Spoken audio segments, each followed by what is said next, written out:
Every man has within him his own personal calling, a challenge that his soul urges him to take up, a desire to compete.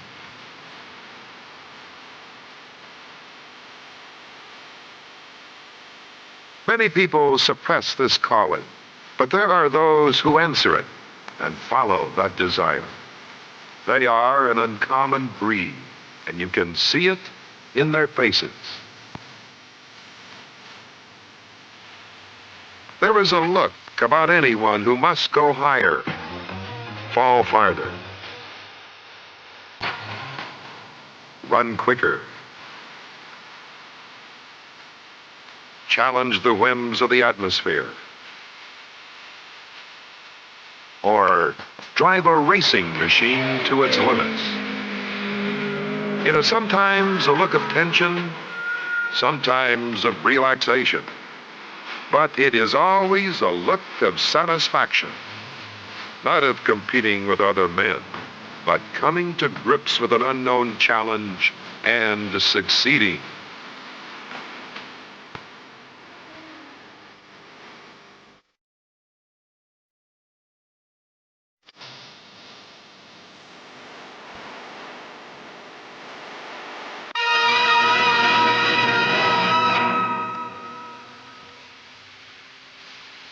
One of the greatest challenges in automobile racing is the Triple Crown.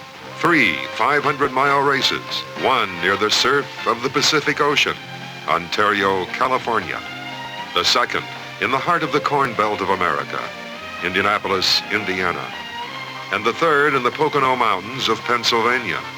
No driver has ever won all 3. In 1974, Johnny Rutherford took 2 out of 3. In 1975, A.J. Foyt has his mind set on winning them all and adding a new page in the record book with an unprecedented 4th win at Indianapolis.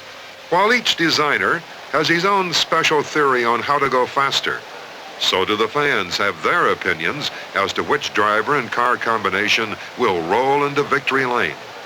Speculation ends with the pronouncement of a simple sentence. The proof is near.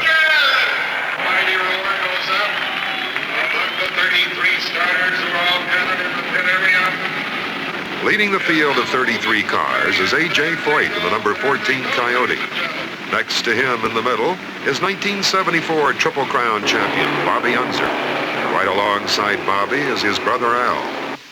Many other top-flight drivers are in the field. Mario Andretti, Gordon Johncock, Wally Dallenbach, Roger McCluskey, Johnny Rutherford, Bill Vukovich. Drivers who have proved their ability in racing and are fully capable of facing the challenge of 500 miles of tough competition.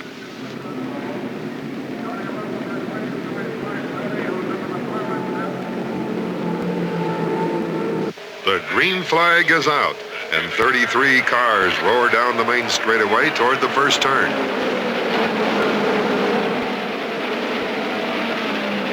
Foyt is into the turn just ahead of Bobby Unser, and 31 other drivers maneuver through the corner at 180 miles an hour.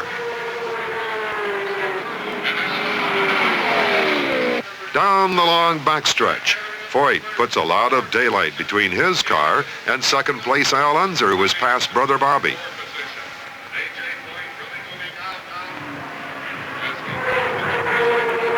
Out of the 4th turn, Foyt has already stretched his lead to over 100 yards.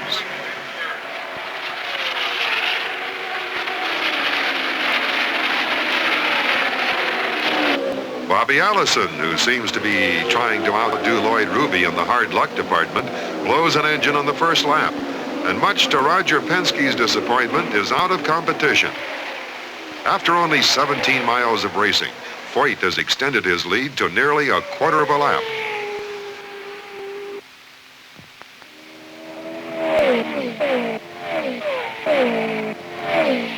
Bill Scott lays a thick smokescreen down the backstretch when his car blows its engine.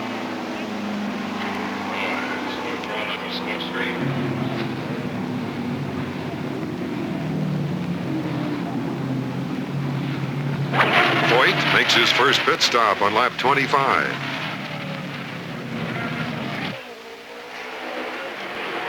His crew does a fast job of fueling and changing tires, but not fast enough.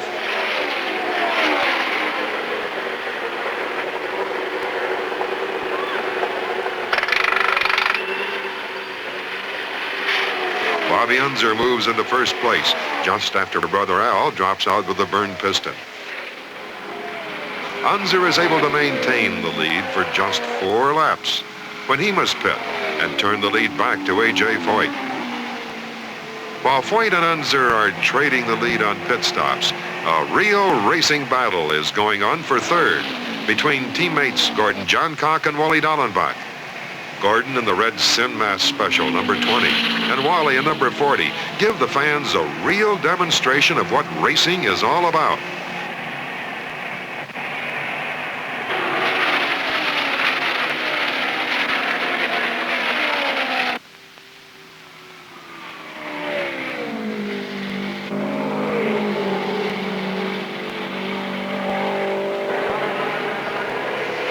Disciplined pit crews headed by George Bignotti show how a fast pit stop should be handled.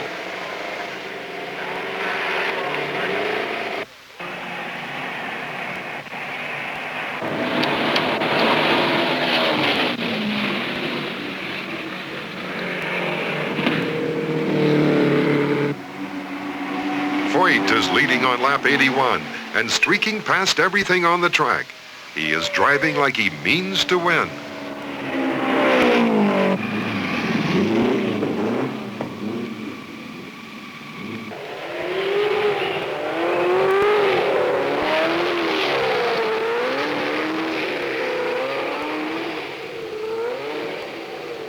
Foyt makes his next stop, and Johnny Rutherford, who has not made his third stop, goes in front.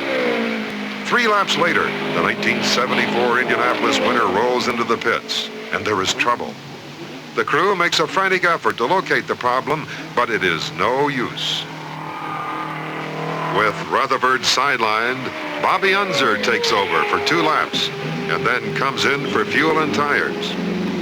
Foyt regains the lead, but Unser is not going to let him out of sight. The Sin Mass team has been cut to only 1 car, with Johncock out with mechanical problems.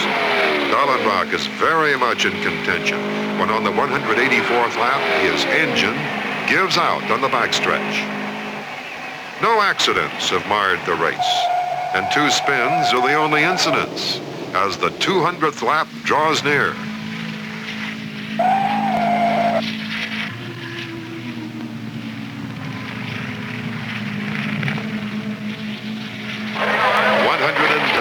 Laps, and A.J. Foyt takes the white flag.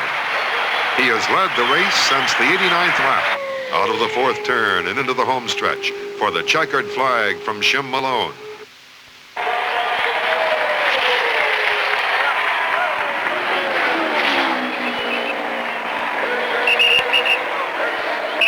The Gilmore Special rolls into the Big O victory lane. And A.J. Foyt is on his way to what could be a history-making season of racing. The Indianapolis 500 is the next stop in the Triple Crown, and Foyt will be trying for an unprecedented 4th win at the old Brickyard.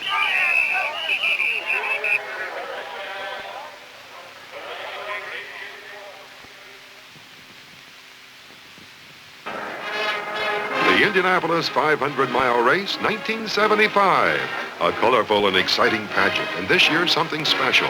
Peter DiPaolo celebrates his 50th anniversary of victory on the bricks in 1925. Pete drives the old number 5 Duesenberg around the oval to the cheers of 250,000 fans.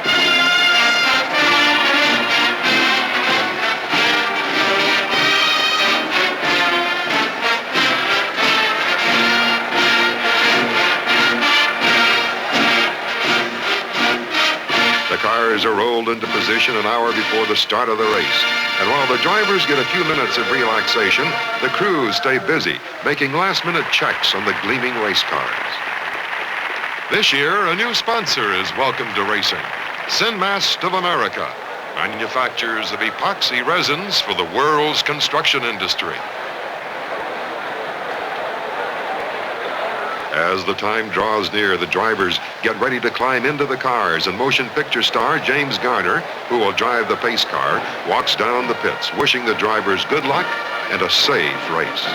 Then, the most exhilarating moment in racing is at hand.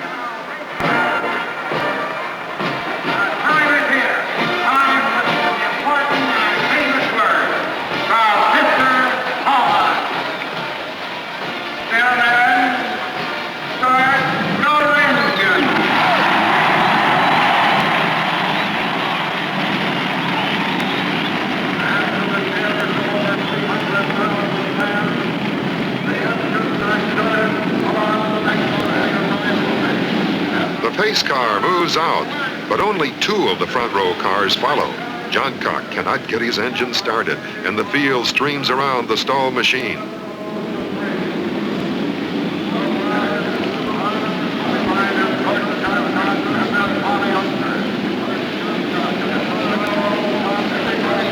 As the last cars pass John Cock, his engine fires and he is moving. All 33 are underway.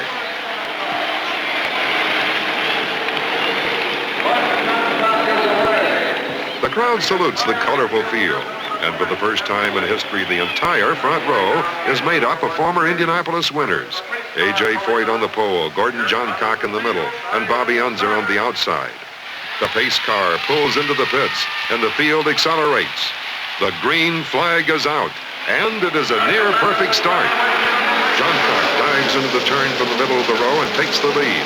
Foyt tucks in right behind him, and Bobby Unser is third. The field makes it through turns 1 and 2 without mishap.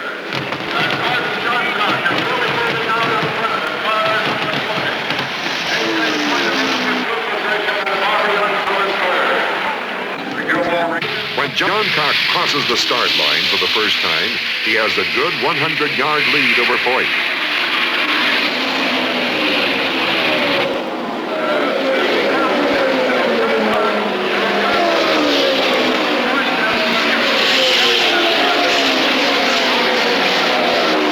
The first car to drop out of competition is number 7, driven by Lloyd Ruby.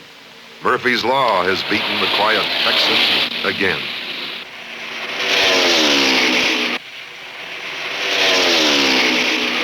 Lap 8. Foyt has closed the gap on John Cock. He pulls alongside on the main stretch and beats him into the first turn to take the lead. 3 laps later, John Cock coasts slowly into the pits. Mechanical problems sideline him after only 11 laps of racing.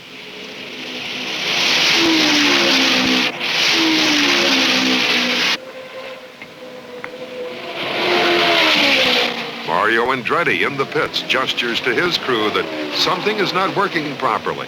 He is refueled and started on his way.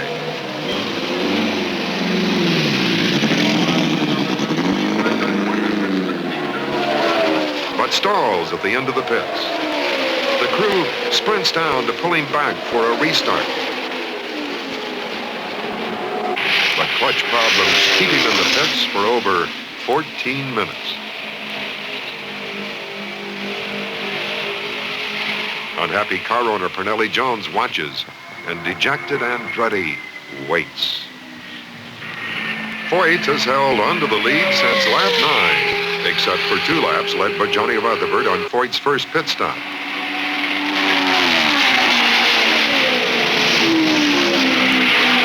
Mike Hiss loses control in the number 3 turn and slides into the wall.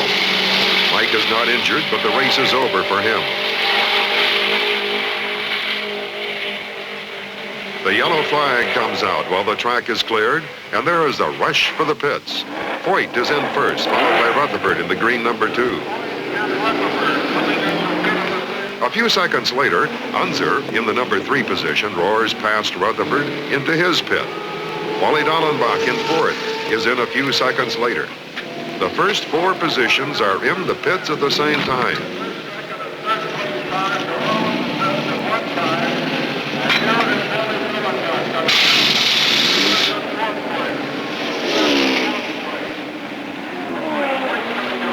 Foyt is out first after a quick fueling and tire change. Rutherford moves out right behind him. As they roar back onto the track, Foyt makes a quick check in his mirror to see how close the number 2 car is. Third and fourth positions, Unser and Dallenbach, also move out at the same time. All 4 cars have had fast work by their pit crews, and they return to the race in the same order at almost the same interval. Foyt leading, Rutherford less than a half second behind, and Unser 5 seconds later.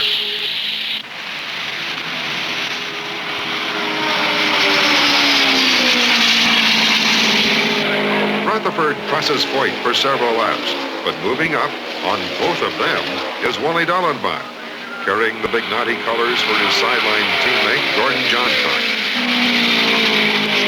The red number 40 passes Foyt on the 59th lap and takes the lead for the first time.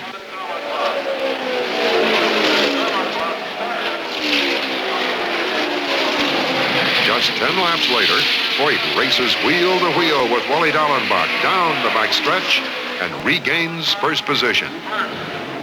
He holds it for only 1 lap and then must make his 3rd pit stop. Johnny Rutherford also makes his 3rd stop, but Dallenbach stays out on the track, now back in the lead. Wally manages to hold the lead and hold off making his 3rd stop until lap 95. Roger Penske's team, Tom Sneva in number 68 and Bobby Allison in number 16 are staying near the front of the pack. Sneva has consistently held onto the 5th spot in the race and is running smoothly. Allison has worked his way up from the 13th starting position to 7th.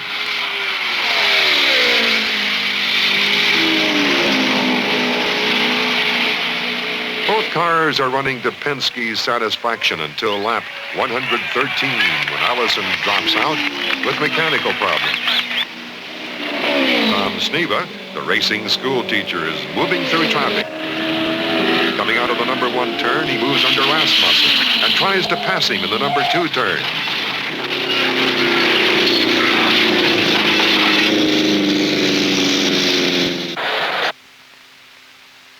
Slow motion shows the accident in detail.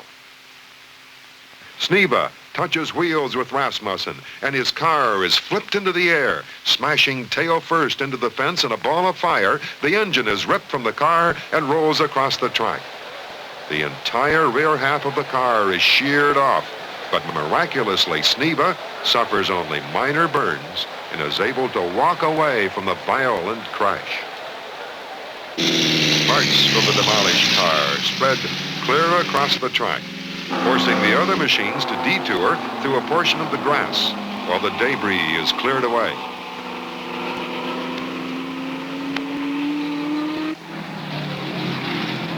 The yellow light brings heavy traffic into the pits. All of the cars running up in front of the pack make fuel and tire stops. With over half of the race behind them, the pit crews make careful checks of the remaining fuel. Each car is allowed only 280 gallons for the 500 miles. If there is a good supply, the turbocharger boost can be increased. When all the pit stops are sorted out, Wally Dallenbach again emerges as the front runner. Johnny Rutherford is close behind and Bobby Unser is 3rd. A.J. Foyt has dropped back to 4th place. Wally has led a total of 96 laps, and the smell of victory is getting stronger. Then, on lap 162, Dallenbach's hopes fade with a sick engine. Johnny Rutherford takes over, and Wally joins teammate Johncock beside the pit wall. Rutherford relinquishes the lead to Bobby Unser on lap 165 when he pits. With Unser in the lead, car owner Dan Gurney takes a look at the darkening skies over the speedway. Rain is not far away. Gary Bettenhausen loses a rear wheel on the main stretch. With the car handling like a bucking bronco, Gary skillfully keeps it headed straight and finally maneuvers it into the grass on the first turn to the approval of the crowd.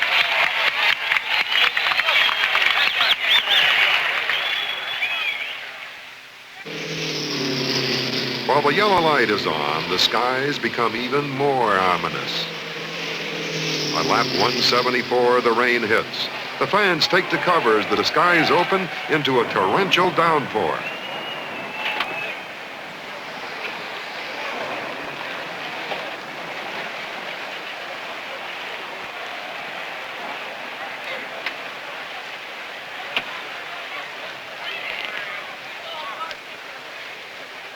The rain is so heavy that the cars slow to a snail's pace and visibility is cut to a few hundred yards. The race cars throw speedboat-type rooster tails behind them as they go through the first turn. With the wide, slick racing tires, it is like driving on a sheet of ice.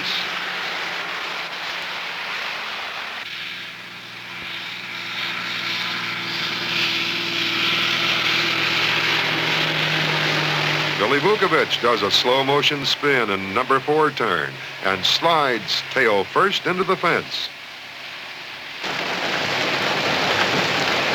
Pat Vidan waves the red and checkered flags, ending the race.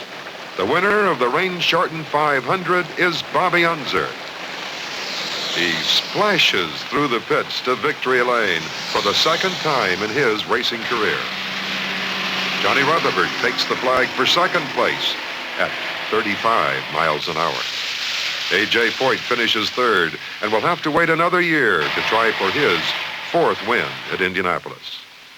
A rain-soaked but happy Bobby Unser will take home the big share of the $1 million purse.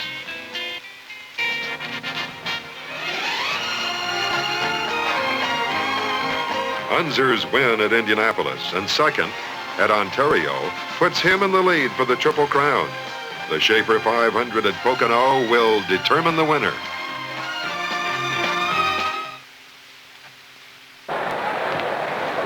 The third and final leg of the Triple Crown of auto racing, Pocono, Pennsylvania, June 29th. It will be decided here today. Foyt must finish ahead of Bobby Unser to capture the crown. The front row for the Schaefer 500 is almost the same as at Indianapolis. Foyt and Johncock traded starting spots. Johncock in the Sinmas Special on the pole and Foyt in the middle. Jerry Grant has replaced Bobby Unser on the outside. Heavy rains the night before have caused some seepage in the number 2 turn and the start of the race has to be delayed. About the time the seepage problem is solved, a light shower dampens the track for another delay. Crews and drivers take cover under the tarps. The shower is short and Wally Dallenbach appears long enough to say, "Welcome to the Poconos." After the showers pass, there's a short driver's meeting at the starting line, and Mr. Tony Homan pronounces those famous words. Start your engine!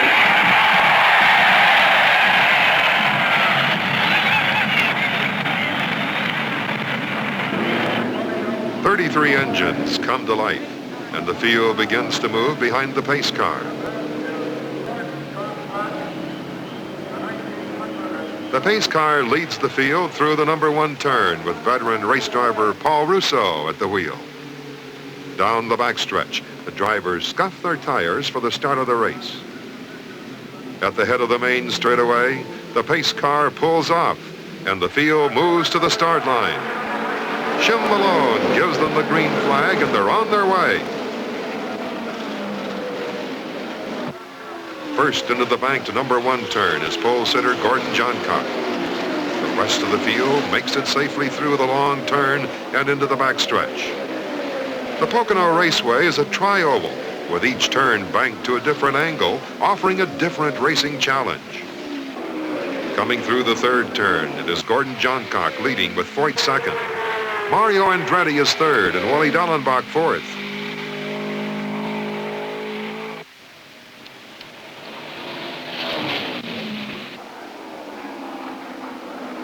Wally Dallenbach successfully pursues and passes Andretti. And the first 3 cars make a red streak around the race course. By lap 12, Johncock is running in traffic and Foyt sticks close. On the main stretch, Foyt makes his move. But in the first turn, Johncock manages to hold him off. Next time around, the 2 cars are out of traffic and Foyt squeezes past Johncock to take over. Down the backstretch, Foyt is flying past the other cars. On lap 24, Foyt comes into the pits. The crew quickly refuels number 14.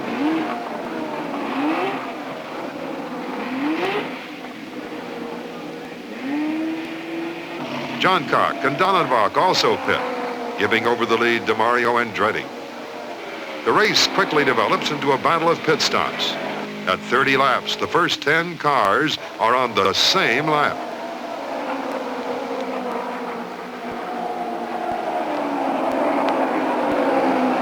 Steve Kurzeloff in car 10 takes the lead for just one lap. On lap 47, Billy Vukovic in number 6 takes over. Lap 51 in the Gilmore Special is once again heading the field. Lap 62, Pancho Carter gets his chance and leads for 11 laps. Carter passes it to Johncock, and Carruthers collects the money for 4 laps before he pits and passes the ball to Jerry Grant. Grant only makes 2 laps when he begins to lay a smoke screen around the trioval. In the first half of the race, the lead has changed 12 times and 8 different cars have taken lap prize money. The Penske team has had its share of bad luck. Sneva is in for an extended pit stop to repair a broken injector shaft. Allison drops out with ignition trouble. Near the midpoint of the race, another shower sends the fans under cover and the pace car onto the track under the yellow.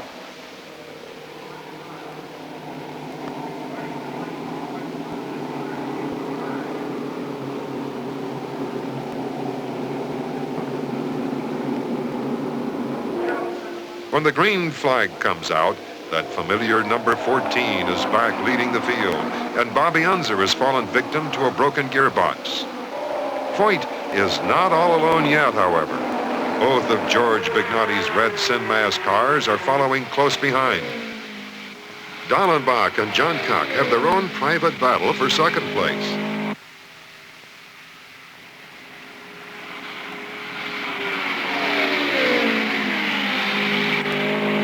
On lap 139, the battle ends when Johncock loses control and slides into the wall of the second turn. For 70 laps, either Johncock or Dallenbach has held second place. And now Dallenbach carries the Sinmas colors on in that position. Lee Kunzman blows an engine and goes into the grass on the first turn. Kunzman's car is towed away, but the yellow stays on because a fire truck is stuck in the mud. The field runs behind the pace car for 8 laps, and when the green comes out, the dark clouds have once again gathered over the raceway.